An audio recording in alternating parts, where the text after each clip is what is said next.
Dire les garçons à l'école, les filles à l'école, quel garçon, quelle fille ? Blanc, racisé, de classe populaire, hétéro, etc. Enfin, tout ça mérite d'être pris en compte parce que ces variables-là jouent énormément. Si l'égalité, c'est juste se frayer un chemin pour devenir un dominant comme les autres, non. Dans ce cas-là, personnellement, ce sera sans moi.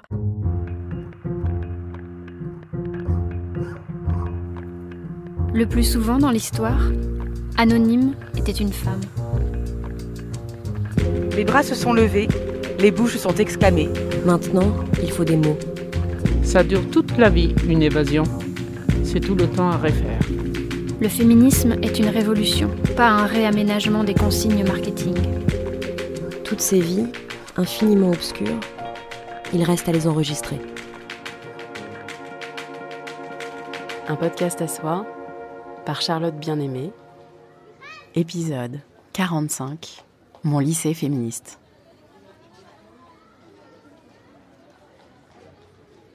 Tous les ans, avant l'été, j'assiste à la fête de l'école de mon fils qui vient d'avoir 8 ans. Dans la cour, l'estrade est installée. Les enfants, heureux, dévoilent leurs costumes avant de se ranger derrière la scène. Cette année, les élèves dansent sur des musiques de films. Après Harry Potter et Ghostbusters pour la classe de mon fils, c'est au tour des CE2 avec Grise. Les garçons montent sur scène, blouson noir, guitare électrique à la main, posture de playboy. Les filles les rejoignent, lascives et ondulantes. Au cours de leur danse, elles s'assoient sur la scène surélevée, croisent et décroisent leurs jambes dénudées devant tous les parents. La plupart applaudissent, encouragent. Bien sûr, c'est joyeux, la musique est entraînante. Bien sûr, les rocks que les garçons et les filles danseront ensemble sont bien ficelés. Mais ce que je vois aussi, ce sont des petites filles de 9 ans hypersexualisées. Ce que je vois aussi, ce sont des petits garçons à qui on a demandé de surjouer la virilité. Je ne peux m'empêcher d'être bouleversée devant ce spectacle créé par des adultes qui contraignent des enfants à rentrer dans les cases bien définies des stéréotypes de genre. J'aimerais dénoncer, parler avec les professeurs, mais je ne veux pas gâcher la fête, passer pour la rabat-joie. Je me dis qu'il faudrait plutôt s'organiser collectivement, mais parfois, je n'ai plus la force et toujours, je manque de temps. Je repense alors à un mail reçu quelques semaines plus tôt. Anaïs, professeure d'anglais, me raconte qu'il se passe de très belles choses autour des questions féministes dans son lycée Léon Blum à Créteil. Avec une petite équipe de profs déterminés, Anaïs a créé les égo-délégués, un regroupement d'élèves et d'enseignants qui veulent faire vivre ces questions au sein du lycée. Cette année, Anaïs a proposé à ses élèves de réécrire les contes traditionnels.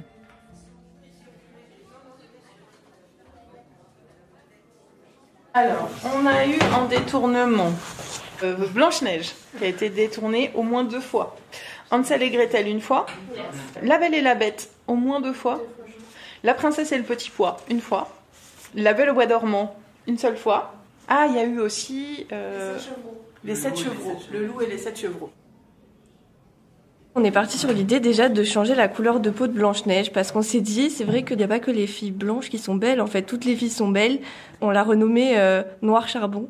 On a détourné là-dessus en dénonçant un peu l'esclavage parce que Blanche-Neige, dans sa vie, elle s'enfuit parce qu'elle est pas bien chez elle et tout ça. Et au final, quand elle retrouve la situation, même avec les nains, bah c'est pas mieux. On a dit que à cause de son passé d'esclave, elle savait tout faire. Donc elle s'est construite elle-même sa maison pour y vivre heureuse à la fin, toute seule. Nous, on a travaillé sur La Belle au Bois dormant. On s'est rendu compte que, par exemple, quand les fées lui offrent des dons, elles lui offrent l'intelligence, la beauté. Et donc la beauté, on sait bien, c'est être blonde, être mince. Donc nous, on l'a fait plus contemporaine. Les fées, donc elle lui offre par exemple une voiture pour ses 16 ans, une boîte à outils avec une perceuse, parce elle va aimer faire du bricolage. Enfin, nous, on l'imaginait avec un pantalon au milieu d'une robe. On a dit qu'elle était poilue, pas coiffée, et elles sont pas bonnes aussi. Et donc, quand elle grandit, elle va faire son bricolage et elle va s'endormir, non pas avec un fusain, mais en bricolant. Donc, on a toujours l'histoire du prince qui va venir la sauver, sauf que, elle ronfle. Et en fait, à la fin, on a fait une morale un peu plus LGBT, où elle n'attend pas le prince de sa vie, mais la princesse. Et également, elle fait la morale au prince sur le fait qu'il l'ait embrassée sans son consentement. Et elle lui met une claque. C'est vrai que très tôt, en fait, on nous laisse pas vivre notre enfance, mais on nous presse à notre vie du coup de femme ou d'épouse qu'on devra avoir. Et du coup, on nous laisse pas le temps de justement d'étudier, de vivre notre vie de petite fille ou même de petit garçon. Et c'est vrai que pour ma part, je sais que les contes, même parfois maintenant, mais même sans m'en rendre compte, je me dis faut que je me fasse belle. Imaginons, je vais dans la rue ou je sors, je me dis oui faut pas que j'ai cette tête-là parce que si je rencontre l'amour de ma vie en passant. Mais c'est très bête, mais ça m'arrive comme ça inconsciemment. Je me dis faut que je sois quand même apprêtée. Mais même un homme pourrait rencontrer la femme de sa vie, elle est en jogging, elle est pas coiffée, mais en fait on s'en fiche. Enfin c'est pas ça qui compte quoi. Ça nous fait toujours rêver après les contes, donc.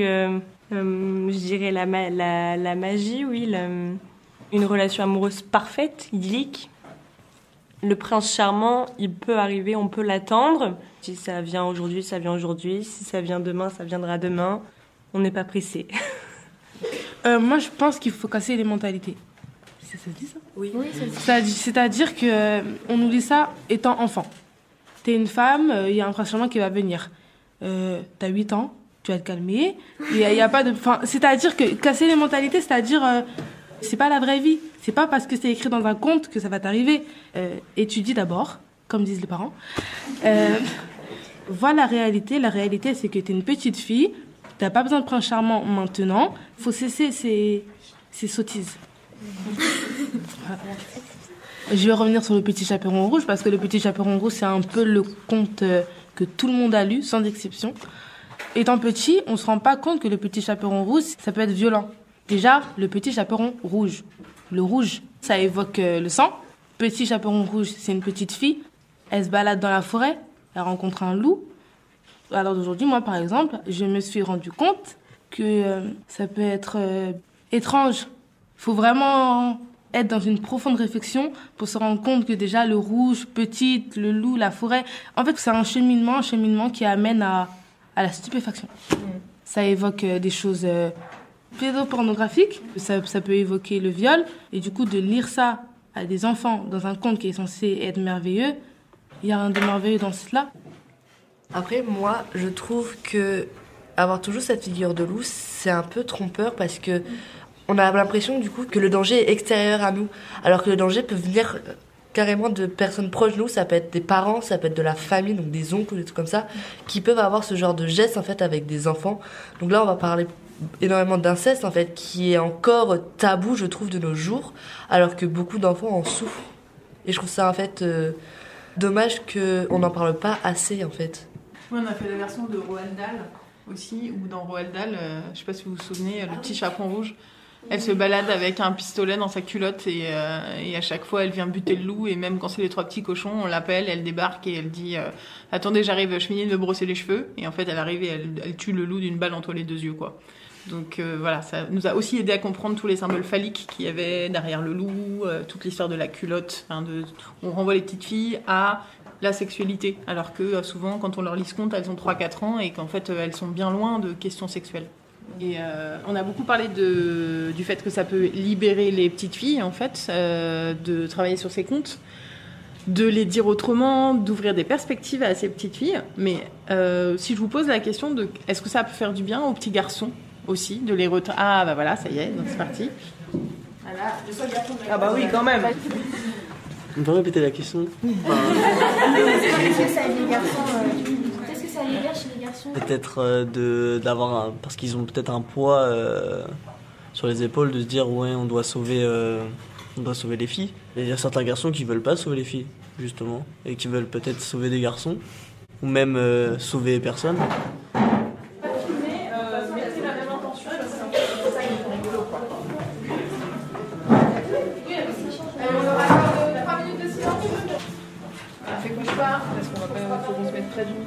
The more he was approaching the bedroom, the more he heard his snores. When he arrived, he walked up to her to put a kiss on her lips, but he went back because of a bad breath. He wanted to save her, so he pinched his nose and kissed her. Aurore woke up and slapped him. No, but what do you think you are? I didn't say yes to you. I was waiting for the woman of my life.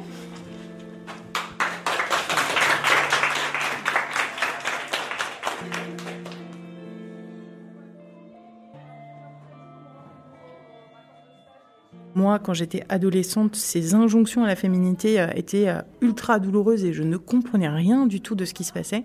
Toutes mes copines voulaient que je me maquille, je n'avais aucune envie de me maquiller. J'étais en plus physiquement différente, donc vraiment, je rentrais pas du tout dans les normes. Ça a été vraiment un parcours ultra douloureux pour moi de m'émanciper de ça. Et moi, j'ai dû attendre mes 33 ans pour comprendre qui j'étais, quoi. En passant par des phases où j'ai vécu des vies qui n'étaient pas la mienne, où j'ai vécu des vies qui avaient rien à voir avec ce que je voulais vivre vraiment, juste parce que j'essayais de me conformer à ce que m'avaient dit mes parents. En fait, moi, j'ai eu une éducation hyper ambiguë. J'ai eu des parents 68 dans les mots, ils étaient assez émancipés. Dans les faits, moi, ma mère, à la maison, elle faisait tout. Mon père a jamais fait la cuisine. Mon père, une fois, il a fait une tarte aux fraises, il l'a brûlée. Et pour mes 30 ans, mon père a décidé de me faire à manger. Et en fait, il a amené le plat pour le servir à table. Et la cocotte, les poignées de la cocotte ont lâché. Donc en fait, la seule fois où il a fait vraiment la cuisine, ça s'est répandu sur le tapis.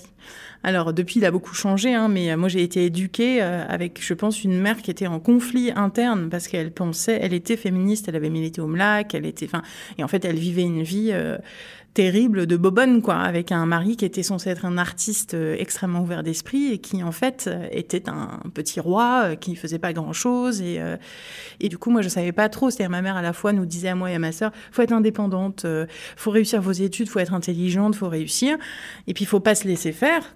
Et en même temps on avait un modèle qui était c'est moi qui gère tout à la maison, quoi. Et donc, pour moi, cette libération, elle a été... Et puis, il y a le modèle de l'hétérosexualité aussi, qui était compliqué, quoi.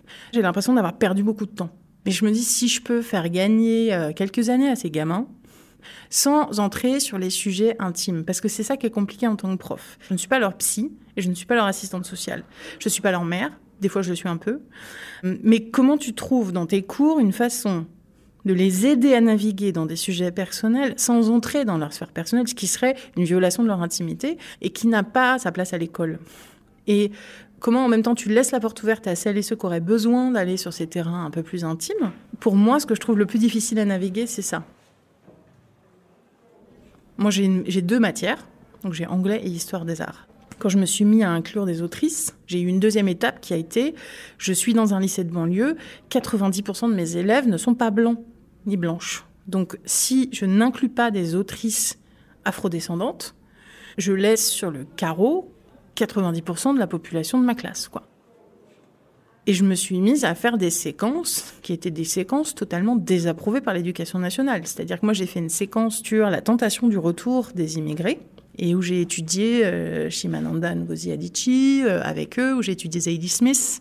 Il y a tout un passage dans Chimamanda Ngozi Adichie sur les chaussures. Elles sont où mes chaussures ? Où est-ce que je suis dans mes chaussures, en fait ? C'est quoi le pays d'origine ? Quel est le rapport au pays d'origine ? Est-ce qu'on a envie d'y retourner ? Est-ce que c'est un rapport fantasmé, réel ? Est-ce qu'on y va vraiment ? Est-ce qu'on n'y est pas allé depuis qu'on est né et que du coup, la seule image qu'on en a, c'est les parents qui la véhiculent ? Et je pense que si à l'école, il n'y a pas la place pour discuter de ça, en fait, on rate quelque chose. Mais ce qui pose problème, c'est mon biais, qui est poser la question de l'identité. Et je trouve que c'est ultra puissant, en fait, ce qui peut se passer, parce qu'en fait, il y a le textuel et puis il y a tout ce qui n'est pas dit, mais qui se dit inconsciemment dans ta classe.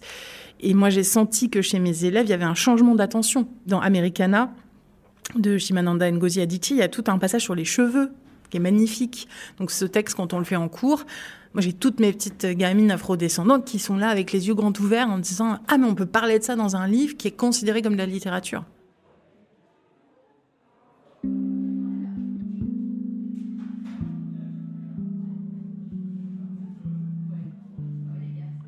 Elles avaient de longues dreadlocks, des petites coiffures afro, de volumineuses coiffures afro, des torsades, des tresses, des boucles et des rouleaux excentriques.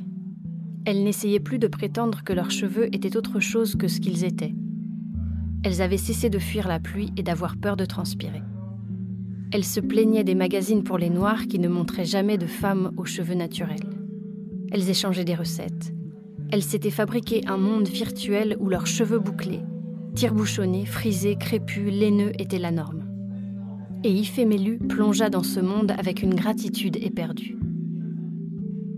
Par un jour ordinaire du début du printemps, elle se regarda dans le miroir, passa ses doigts dans ses cheveux denses, élastiques, magnifiques, et ne put les imaginer autrement. C'est simple, elle tomba amoureuse de ses cheveux. Americana, Chimamanda Ngozi Adichie.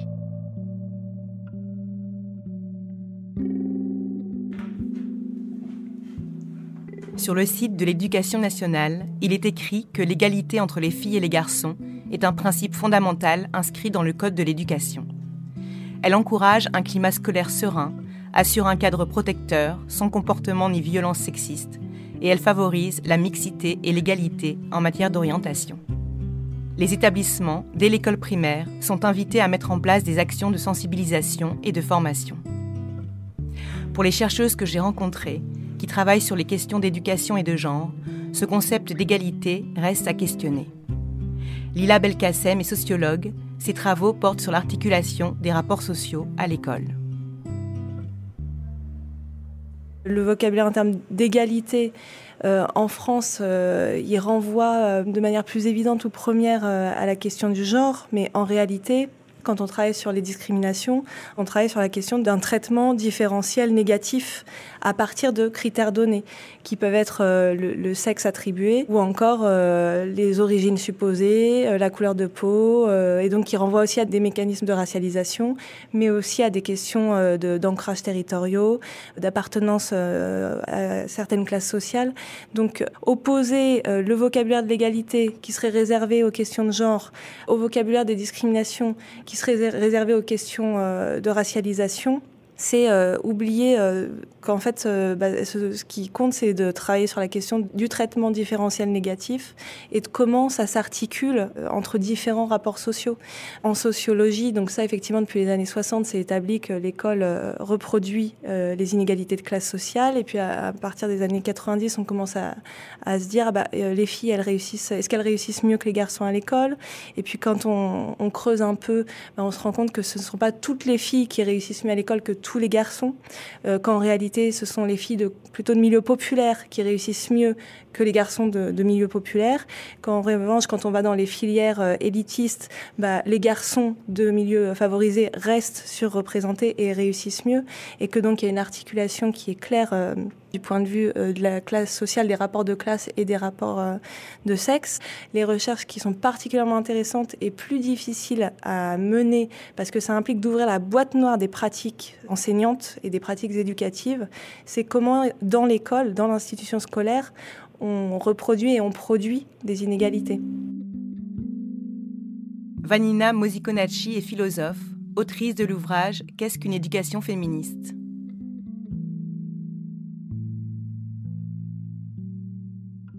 Il me semble que le féminisme qu'on pourrait qualifier de mainstream, majoritaire, libéral, ce qu'on peut aussi appeler le féminisme blanc d'une certaine manière, souvent ce qu'il met sous égalité, c'est ce que Nancy Fraser appelle l'égalité des chances de dominer. C'est comment certaines femmes peuvent arriver à peu près au niveau de certains hommes. C'est arriver à une position de dominant-dominante, d'oppresseur. Paulo Freire dirait sous-oppresseur d'une certaine manière.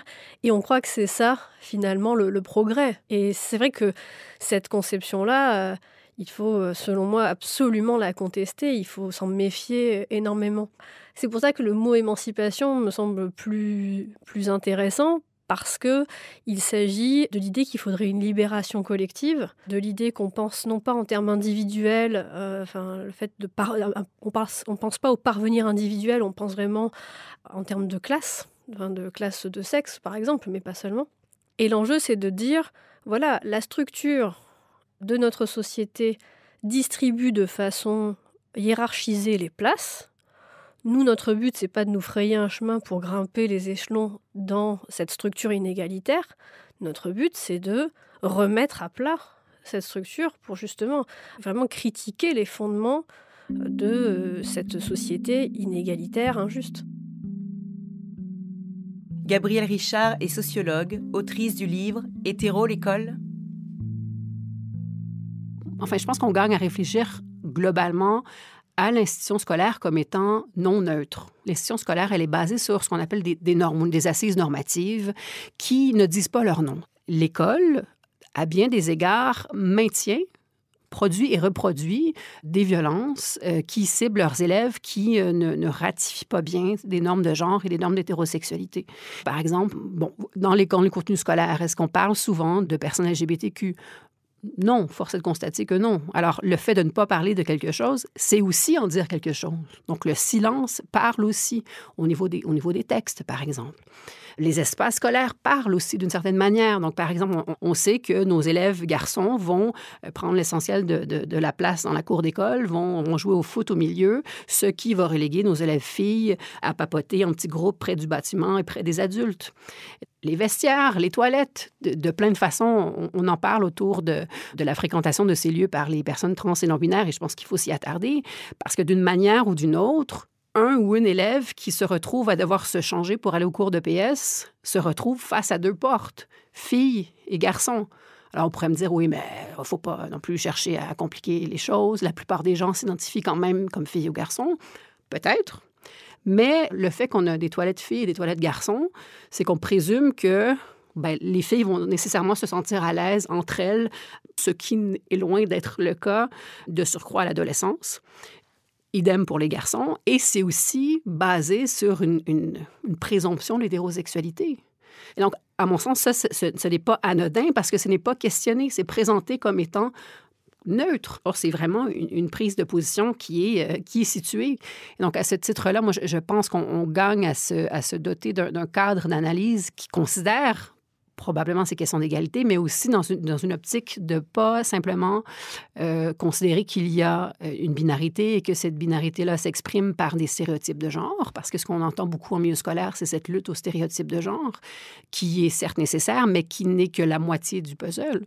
Parce que considérer qu'il y a des filles et des garçons, considérer qu'on traite différemment filles et garçons, tout ça, c'est très bien, tout ça, c'est très vrai, mais ce qui manque à l'équation, c'est cette question de hiérarchisation, c'est cette réflexion autour de la domination qui est presque évacuée du milieu scolaire parce qu'elle est considérée comme éminemment politique, ce qu'elle est par ailleurs.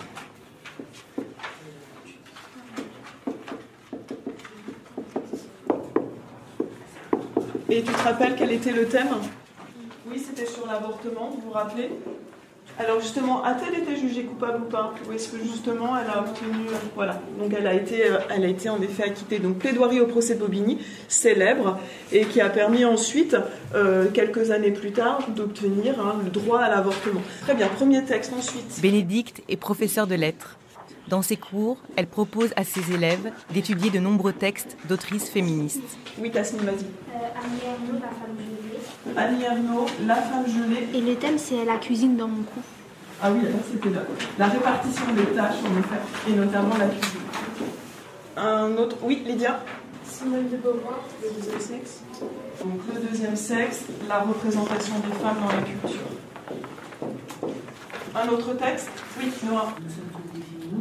Nous sommes tous des féministes.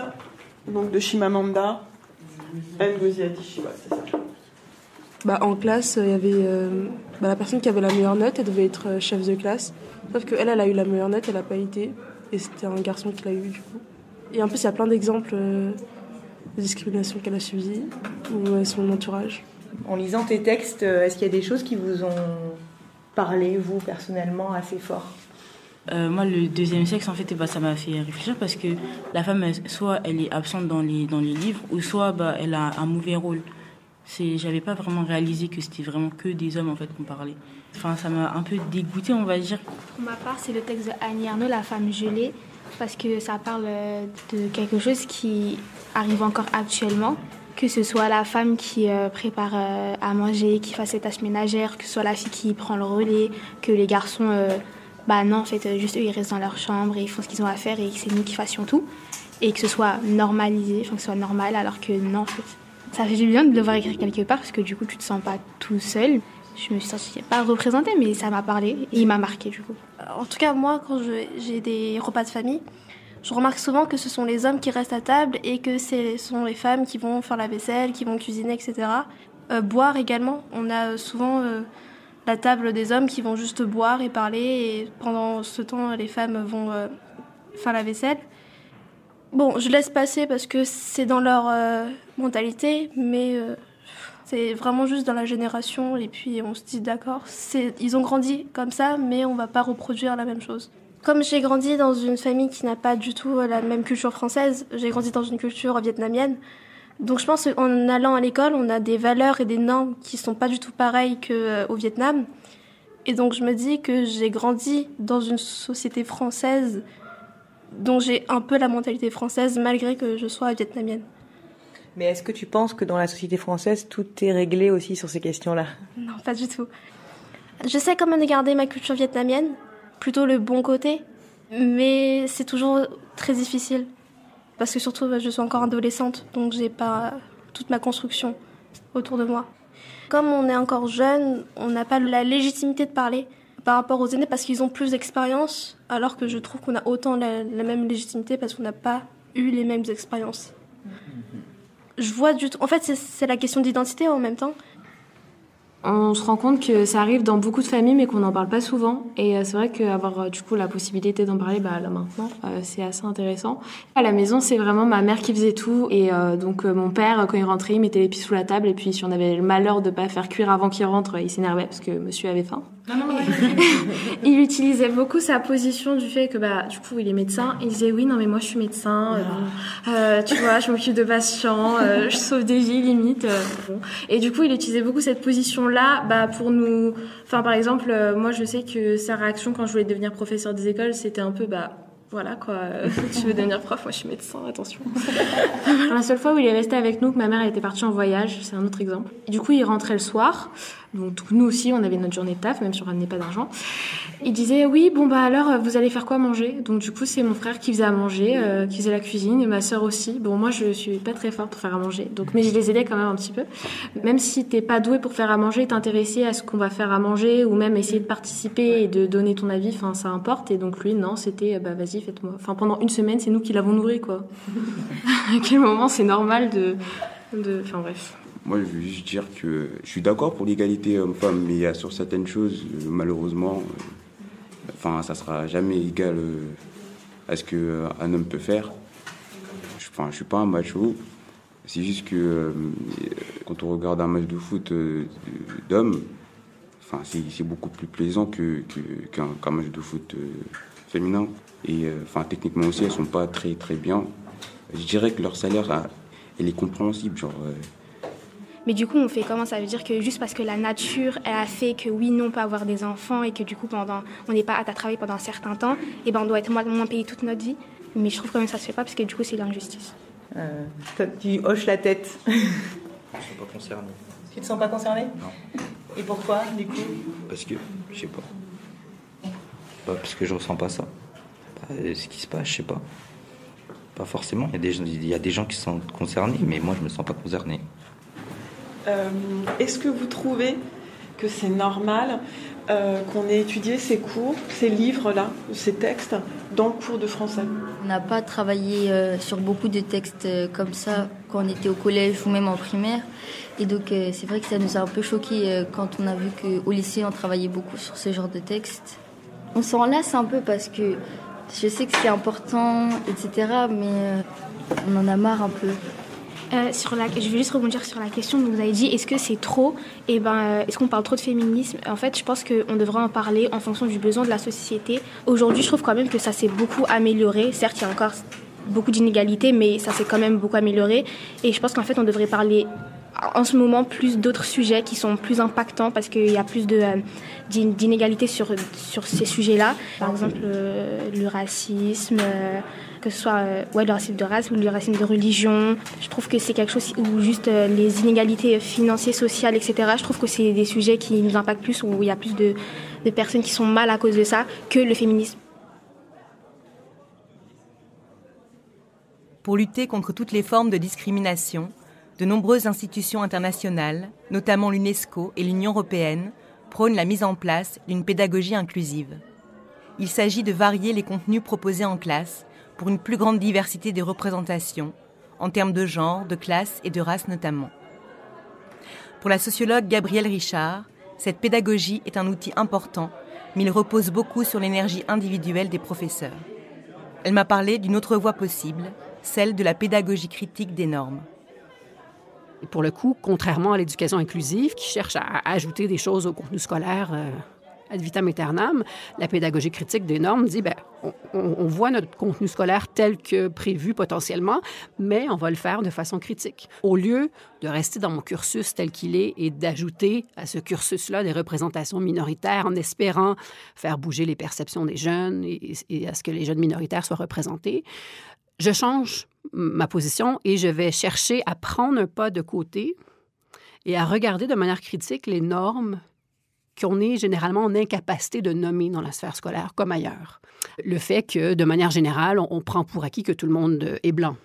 Et c'est en général les représentations qui sont dans les contenus scolaires. On prend pour acquis que tout le monde est, jusqu'à preuve du contraire, hétérosexuel. Que s'il n'y a pas de représentation ou peu de représentation de femmes dans les contenus scolaires, mais c'est parce qu'il n'y avait pas tant que ça de femmes scientifiques dont on pourrait parler. Donc, on va questionner, par exemple, en histoire, le discours de qui nous est exposé ici, le regard de qui nous est présenté sur la Seconde Guerre mondiale, par exemple. De qui on n'entend pas parler dans ce contexte-là? Pourquoi? Et donc, c'est à partir de ces questionnements-là qu'on change la posture qu'on a en tant qu'adulte. On n'est plus un adulte qui est une personne qui sait et qui transmet de façon magistrale des contenus objectifs à des élèves qui doivent tout apprendre, mais on est dans une dynamique collective où on réfléchit collectivement à la manière dont certains contenus sont favorisés, présentés comme étant légitimes et d'autres contenus ne sont pas du tout présents. Et à partir de ce moment-là, on est dans une éducation qui est beaucoup plus collective, où les enfants aussi ont leur pleine part de réflexion et de participation à la création de ce contenu. Chaque matin ou presque, Adnan, comme d'autres enfants, emprunte le chemin de l'école. Des enfants, il y en a de toutes les couleurs, se dit-il. Il y en a de toutes les tailles et de tous les âges. Il y a des garçons et des filles. Et il y a les rêveurs puis les farceurs. Il y en a qui sont boudeurs et d'autres plutôt rieurs. Des enfants, il y en a de partout. Ce matin-là, la maîtresse dit à Adnan ainsi qu'à ses camarades. Aujourd'hui, nous irons dans un musée grandiose voir de brillantes personnalités qui ont grandement compté dans la grande histoire de l'humanité.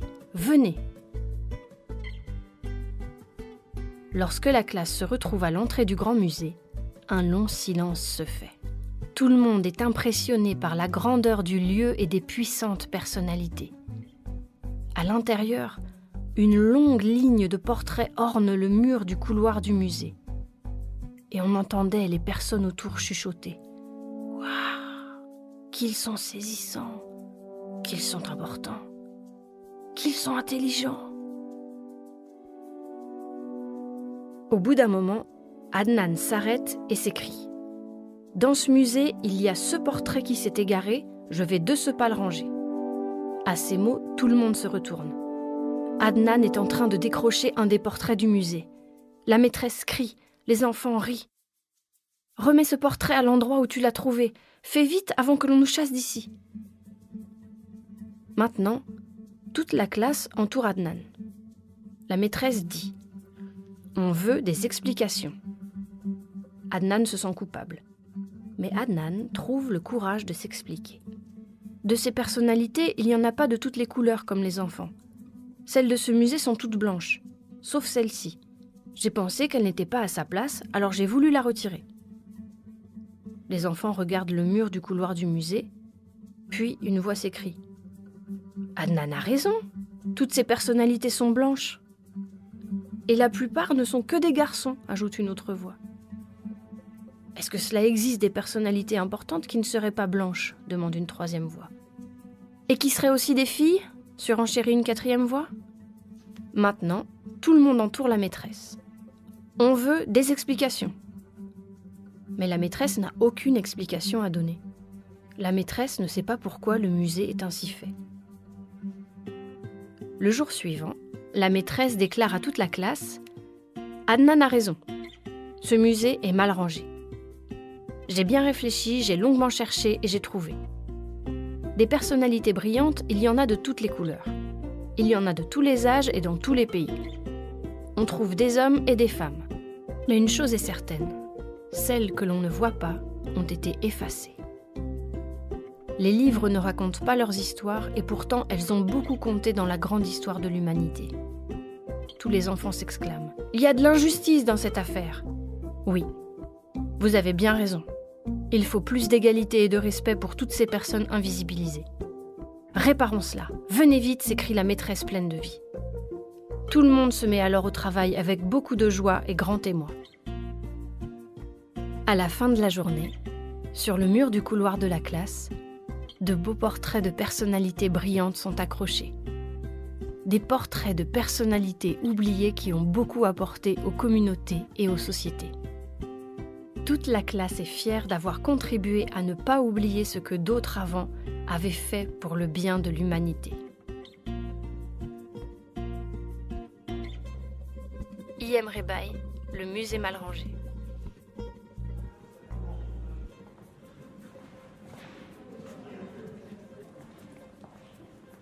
Et alors c'est quoi, c'est cette affiche-là? C'est les stéréotypes dans les là, c'est ouais. Fait par des secondes. Alors il y a donc les stéréotypes sur les réseaux sociaux, les stéréotypes dans les publicités et les stéréotypes dans les sur Instagram. Au lycée Léon Blum, les élèves égo-délégués sont une vingtaine à s'investir autour des questions féministes. Tous les mois, elles et ils créent des affiches disposées dans tout le lycée, appelées Une de l'égalité. Après, de toute façon, au niveau des affiches, on essaye de les mettre partout. Donc là, du coup, on a pour février des informations sur le Parlement espagnol a adopté le 16 février une loi créant un congé menstruel pour permettre aux femmes souffrant de règles douloureuses de poser un congé accordé par un ou une docteur ou doctoresse et financé par la sécurité sociale. Elles et ils organisent des débats sur les tenues, les insultes, le harcèlement lors des semaines de l'égalité.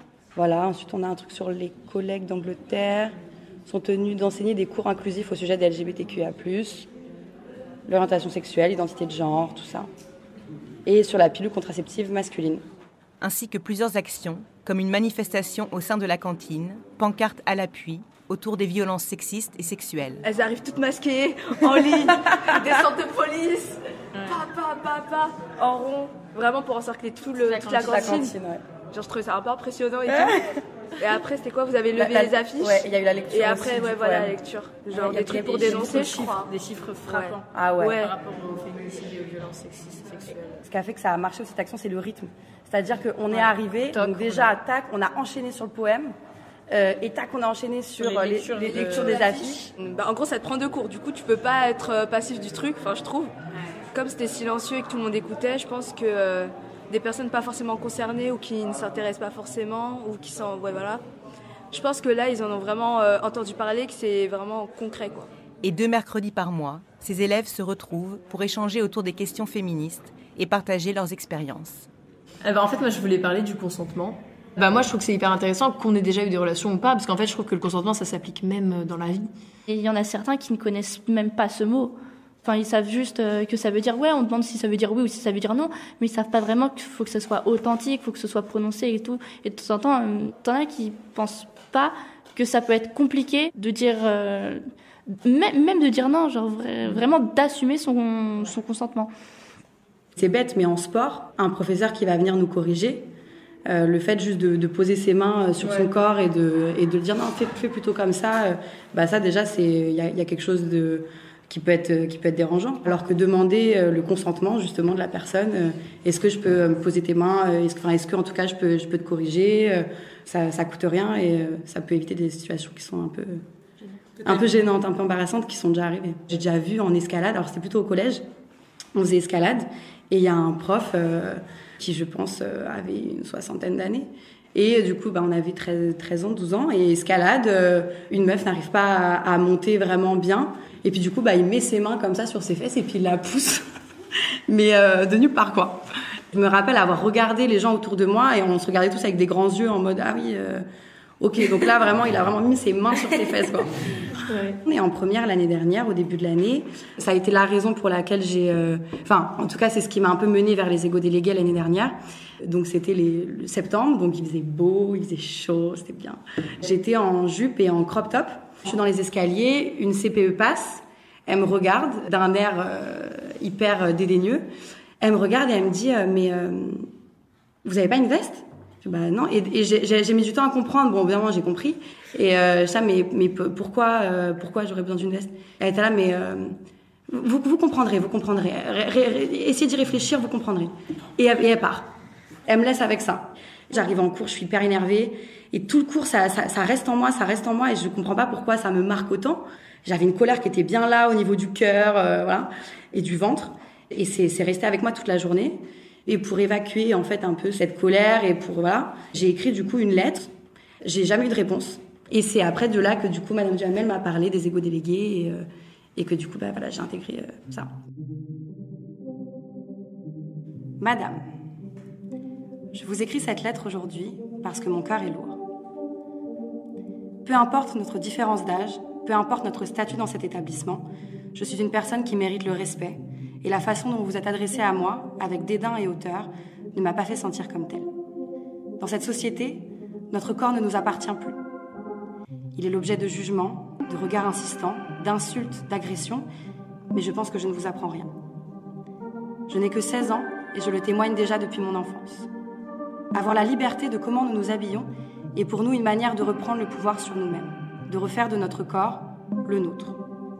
Comme vous le savez, avoir 16 ans n'est pas un moment où nous sommes le plus à l'aise avec ce qui enveloppe notre cœur. En effet, nous le découvrons et nous l'apprivoisons avec plus et souvent moins de confiance. Si mon corps est sexualisé sur les affiches que je vois le matin à l'arrêt de bus, si mon corps est sexualisé à l'école parce que je porte un crop top sous 27 degrés, s'il est sexualisé dans la rue, dans les journaux, dans les pubs, sur Internet, dans le regard et la bouche même de mes proches, où est-ce qu'il a le droit d'exister? Où est-ce que j'ai le droit d'exister? Je viens à l'école pour apprendre, pour élargir ma vision sur ce monde qui, j'avoue, parfois me paraît fou. Je viens à l'école pour comprendre d'où viennent les choses qui me révoltent. Je viens à l'école aussi pour comprendre pourquoi vous m'avez fait cette remarque aujourd'hui. Après avoir témoigné de vos propos sur mes réseaux sociaux, j'ai reçu plusieurs messages de filles du lycée ayant reçu les mêmes à leur égard de votre part, et cela me met en colère. Je suis triste aussi de constater que c'est une femme qui m'a dit ces mots aujourd'hui. Car nous sommes les femmes d'aujourd'hui et de demain, et nous avons aussi besoin de vous pour nous aider à avancer dans ce monde avec confiance, avec force. Enfin, sachez, madame, que la prochaine fois que vous me demanderez de mettre une veste, je vous répondrai que je n'ai pas froid.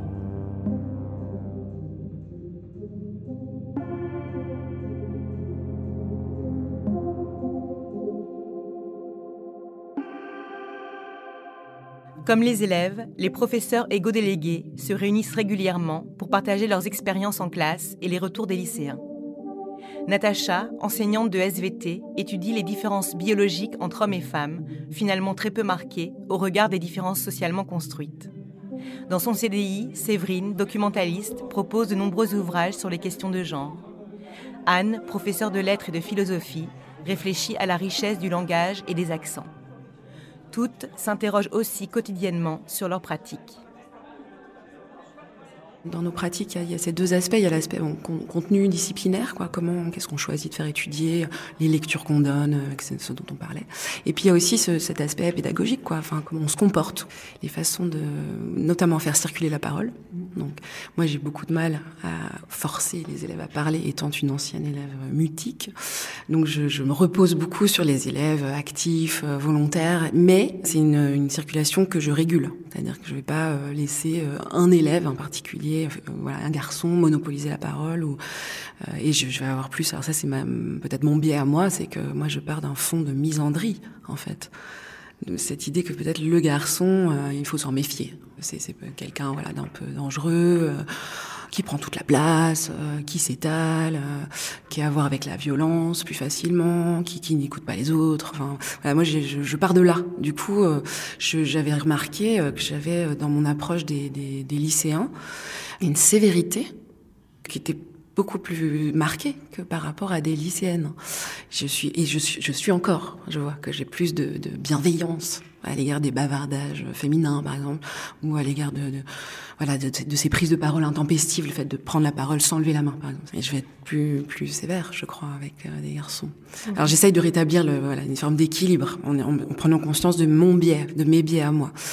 Dans l'évaluation, en revanche, j'avais quand même pris conscience que, comme beaucoup de collègues, là, par contre, en fait, j'avais aussi des catégories de pensée, d'expression, notamment de formulation des appréciations sur les bulletins.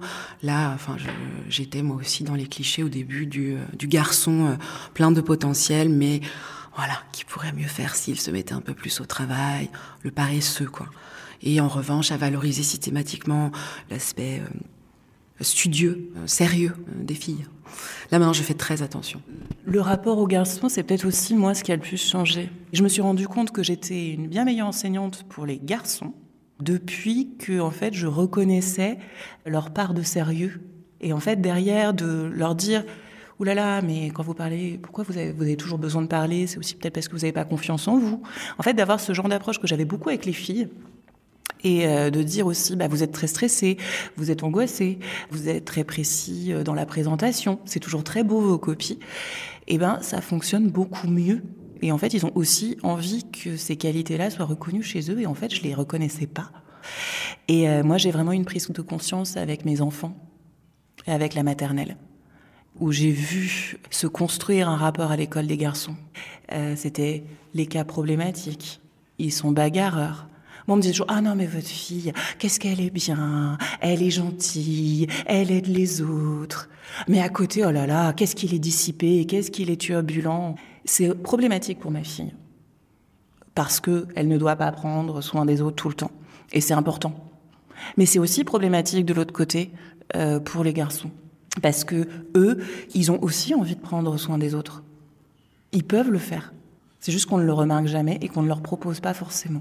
Et il y a vraiment ce rapport tout petit qui se crée. Et où moi, j'ai vu des enfants se dire que l'école n'était pas faite pour eux dès la petite section. Mais dès la petite section. Tous les gamins à qui c'est arrivé, c'était des garçons racisés, issus de familles généralement monoparentales. Et ces gamins-là, c'est ceux à qui, dès la petite section, l'école disait « Toi, t'es pas tout à fait à ta place ici. » Ici, c'est pas forcément les garçons qu'on a, c'est pas forcément les futurs dominants. La domination et les violences masculines s'exercent dans tous les milieux sociaux, partout en France. Même si elles peuvent prendre différentes formes, elles sont tout aussi nombreuses et destructrices dans les milieux privilégiés. J'ai pu le documenter à de nombreuses reprises dans un podcast à soi. Mais pour la sociologue Naïma Anka-Idrissi, il ne faut pas oublier que la construction des masculinités dans les quartiers populaires se réalise aussi dans un contexte de domination économique et sociale très fort. De plus, l'institution scolaire se révèle être encore plus violente avec les garçons de classe populaire et en particulier racisés. Leur corps même, arabe et noir, est la preuve de la dévaluation de leur établissement scolaire. On entend, de toute façon, c'est un lycée de noirs, c'est un lycée d'arabes, c'est un lycée de sauvages, etc. Donc il y a une confiance en tout cas qui est rompue avec l'école, mais il y a aussi une relation très désenchantée, de savoir que leur vie va être plus difficile, que leur parcours va être plus difficile que ceux des autres, et ces élèves qui ont compris qu'en fait, ils sont dans des lycées particuliers, ils sont dans des établissements particuliers, on leur réserve pas le même sort qu'à tout le monde, du coup, ils vont aussi faire comme tous les autres, c'est-à-dire se préparer à leur avenir, mais leur avenir, ils ont bien compris que c'était pas exactement le même. Donc, ils allaient devoir faire face à des bagarres à des moments, qu'ils allaient faire face à la débrouille, donc aux embrouilles, à la filouterie, à tout un répertoire. Et l'école est un espace d'apprentissage à la violence physique pour les garçons, mais par ailleurs pour les filles. D'ailleurs, les garçons diront très souvent « Ah, mais les filles, elles sont pires que les garçons. Ah non, mais les filles, maintenant, elles le font. Ah, mais... » Et c'est aussi en ça que cette question de genre, elle est à prendre avec un peu de recul. C'est-à-dire que les filles s'inscrivent, elles aussi, dans certaines pratiques qu'on peut penser réservées aux garçons. En tout cas, l'espace scolaire est un lieu d'apprentissage à ce que projettent les élèves de leur vie. Et donc, une vie qui va être violente, une vie où ils vont devoir se défendre physiquement. Et donc s'entraîner à avoir mal, s'entraîner à faire mal, s'entraîner à assumer les coups, à les éviter, etc. Donc quand on parle d'égalité des sexes, ces démarches-là, elles sont à envisager autrement dans des lycées tels que les lycées pro-tertiaires avec des populations majoritairement héritières de l'immigration postcoloniale pour que ces enseignements ne soient pas pris comme une assignation à des élèves plus sexistes, plus ceci, plus cela que les autres.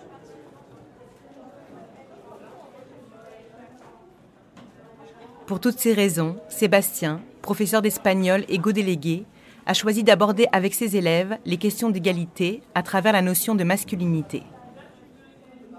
Donc je vous rappelle juste un petit peu le déroulé. Vous vous rappelez, on avait commencé par un dessin sur précisément le harcèlement scolaire avec, rappelez, un garçon qui était traité de quelques noms d'oiseaux, on va dire, parce que justement il était un petit peu efféminé, vous vous rappelez. On avait enchaîné avec le documentaire Cloner un homme.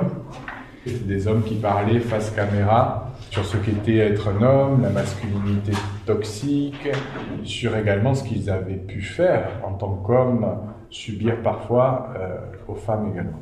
On avait enchaîné avec, vous vous rappelez, un petit reportage, une compréhension orale sur le congé paternité en Espagne, qui était équivalent à celui de la femme pour l'homme en Espagne. On avait enchaîné avec une publicité de Gillette et on avait vu plusieurs hommes, dont la présence aussi d'un travesti. Et puis on avait terminé jusqu'à la transsexualité également. Voilà. Donc moi j'aimerais avoir un petit retour sur ce que vous avez pu ressentir quand on a travaillé ces documents-là. Et j'aimerais vraiment que vous parliez en toute liberté. Voilà. Le thème que j'ai le plus préféré, on va dire, c'était sur la paternité. Et que le père aussi avait le droit d'avoir un congé de paternité comme la mère. Comme ça, le père ne va pas tout le temps travailler et laisser la femme qui s'occupe de l'enfant à chaque fois. Et que le père aussi peut s'occuper de son enfant, passer du temps avec lui. Je sais que quand par exemple mes sœurs elles sont nées, je sais que mon père il n'était pas tout le temps à la maison. Et je pense qu'il aurait pu avoir plus de temps avec eux au début de leur naissance. Que les enfants peuvent s'attacher de mieux en mieux à leur père. Et comme ça va créer un lien plus fort entre le père et les enfants, même entre toute la famille réunie. Alors moi, ce qui m'a marqué, c'est vraiment le documentaire sur Cloner un homme, parce qu'on voit que même les hommes, ils ont des propos assez violents sur leur perception d'un homme. Un des hommes questionnés, on lui demandait s'il avait déjà violé, si je me trompe pas. Il répondait que oui. Bon, maintenant, on va dire qu'il a purgé sa peine et que du coup, il regrette, mais que sa perception de l'homme, ça reste quand même quelque chose de fort et qui doit dominer. C'est choquant, parce qu'on se dit que quand même la personne, elle assume avoir fait ça et s'être dit que ouais, je suis un homme, je peux. Et on voit ça avec aussi plusieurs hommes qui disent que pour moi, un homme, c'est celui qui doit gérer la famille. Il doit être fort, il doit être musclé, enfin les choses comme ça, il doit être viril. Dans le visuel, on va dire, par exemple que ce soit avec une barbe, qu'un homme soit grand, musclé ou les choses comme ça. Même si dans on va dire par exemple pour moi, je suis pas d'accord, mais je sais qu'on a tous cette vision de l'homme. Par exemple, moi je sais que chez moi, mon père il fait le ménage, il fait la cuisine, etc. quand il peut. Pourtant c'est pas quelque chose qu'on voit de viril, de très masculin. Du coup, revenir à la question de base, en fait, je voulais savoir, quand vous parlez de violence, force, etc., c'est quoi? Parce qu'en fait, il y a violence et il y a force, vous voyez. Par exemple, moi, je peux vous dire que violence, du coup, ça résout rien, mais c'est bien aussi d'être en position de force tout le temps, peu importe l'individu, que ça peut être homme ou femme. Parce qu'en fait, si vous n'êtes pas en position de force, vous êtes en désavantage par rapport à la personne en face de vous. Ce qui fait que, du coup, ça peut vous créer notamment beaucoup de problèmes. On peut juste vous marcher dessus, vous savez, si vous n'avez pas un minimum de force. Quand je dis force, ça peut être tout, genre avoir un tour d'avance, avoir des informations, ça peut être aussi physique. Moi, on m'a toujours appris qu'un homme fort, c'est un homme qui maîtrise sa colère. Force, c'est pas que du physique. Si on parle avec certaines personnes, il y a des personnes qui comprennent pas grand-chose quand on leur parle. Parce qu'il y en a qui sont vraiment têtus. Et des fois, on est obligé d'utiliser la violence pour leur faire comprendre. Du coup, on peut pas faire autrement parce que ils ont un blocage au niveau de la parole. Si tu leur mets pas une petite claque, ils vont pas comprendre. Après, vas-y. Je suis pas violent, enfin, pas nécessairement. Après, c'est amical la claque. Mais si on fait un pote, par exemple, il va comprendre qu'on n'est pas sérieux quand on fait la claque. C'est amical. Toi, t'as un fou rire. Alors en fait, ce qui me fait rire, c'est que quand on parle de garçons, etc., la méchanceté entre les garçons, c'est assez violent, c'est des rigolades, des bousculades, des petites claques, enfin, ils jouent à la bagarre, etc. Enfin, ça, on s'est connus depuis qu'on est petits. En fait, ce qui me fait rire, c'est que nous, vraiment, les filles, c'est peut-être tout l'inverse. C'est un excès d'amour, je crois. C'est trop bizarre. C'est quoi un excès d'amour? Je sais pas. En fait, même si on le pense pas, par exemple, on va, comme si c'était de la drague entre filles. Hein?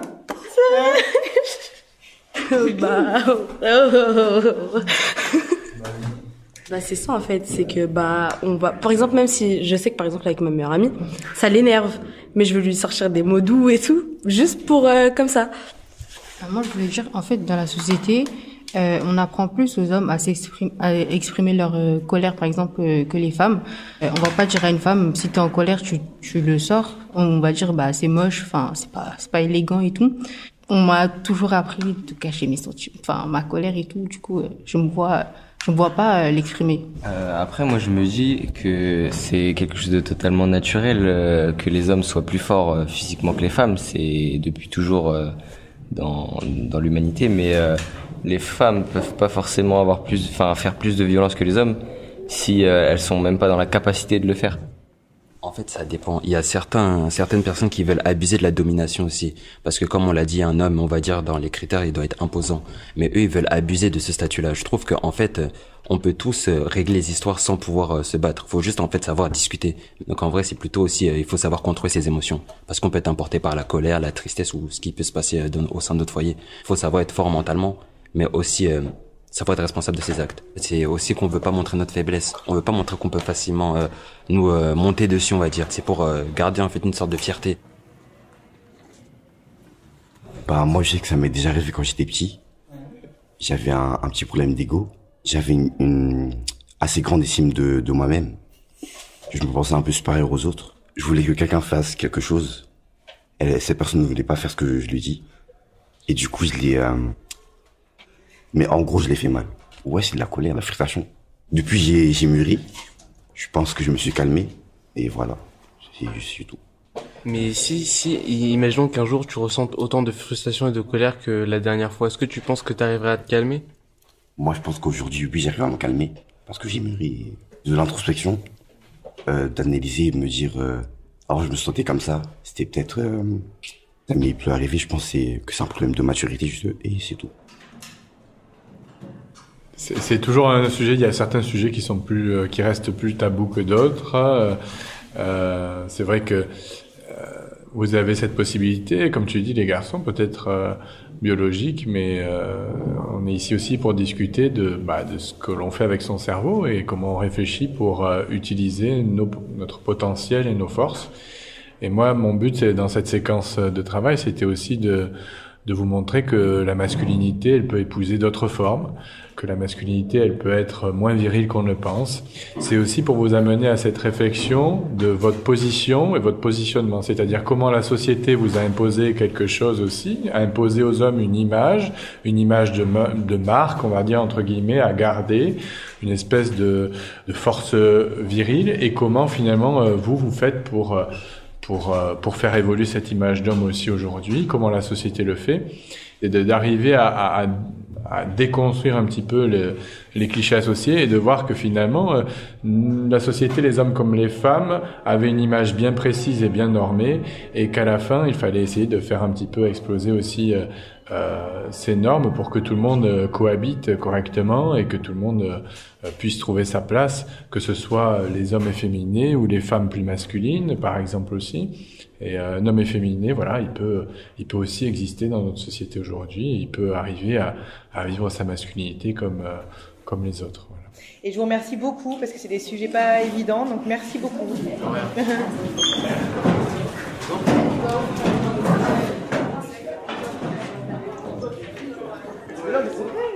Pour conclure notre entretien autour de ce que pourrait être une éducation féministe, la sociologue Vanina Mosi-Konatchi a tenu à rappeler que l'école ne pouvait être considérée comme le seul lieu de résolution de ces questions.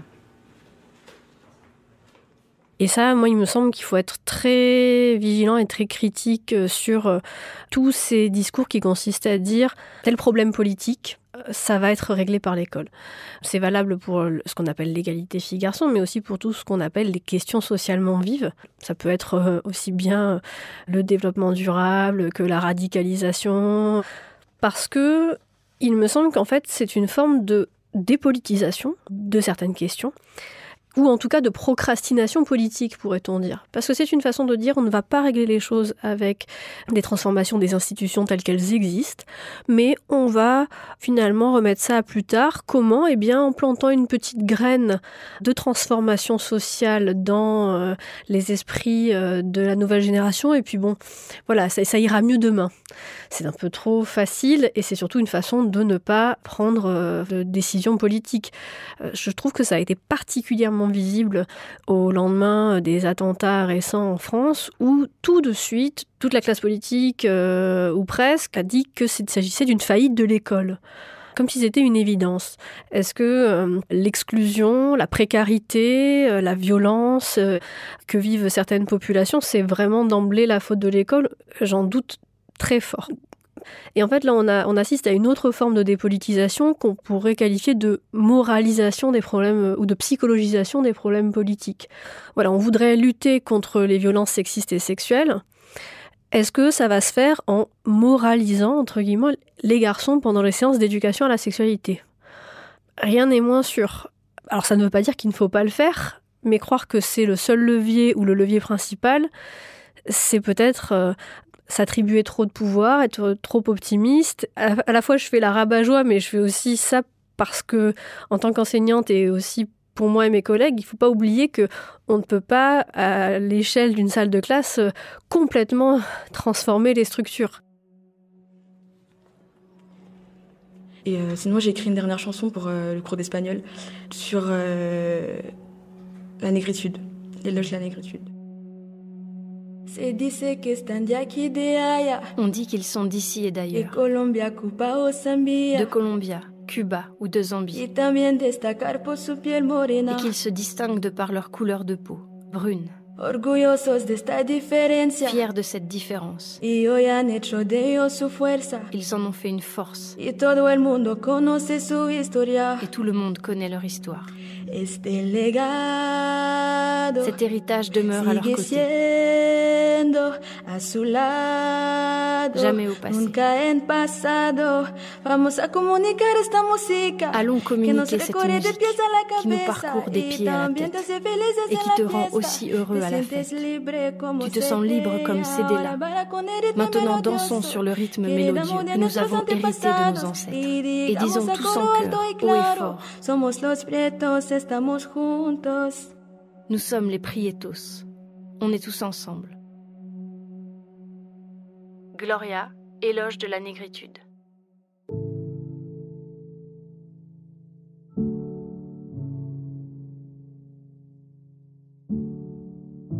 C'était un podcast à soi de Charlotte Bien-Aimée, réalisé par Samuel Hirsch, qui en compose aussi les musiques originales.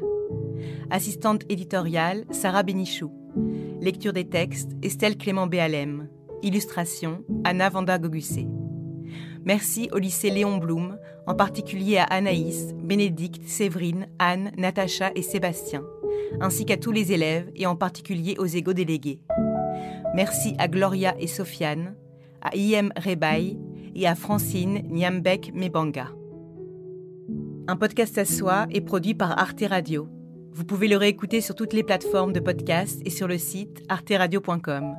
Écrivez-nous à l'adresse unpodcastasoi@artefrance.fr, sur le Facebook d'Arte Radio, l'Instagram Charlotte Bien-Aimée ou le Twitter Un Podcast à Soi. On se retrouve le mois prochain pour le premier épisode d'une série consacrée aux paysannes et agricultrices. Vive la radio, vive les podcasts, vive la révolution féministe.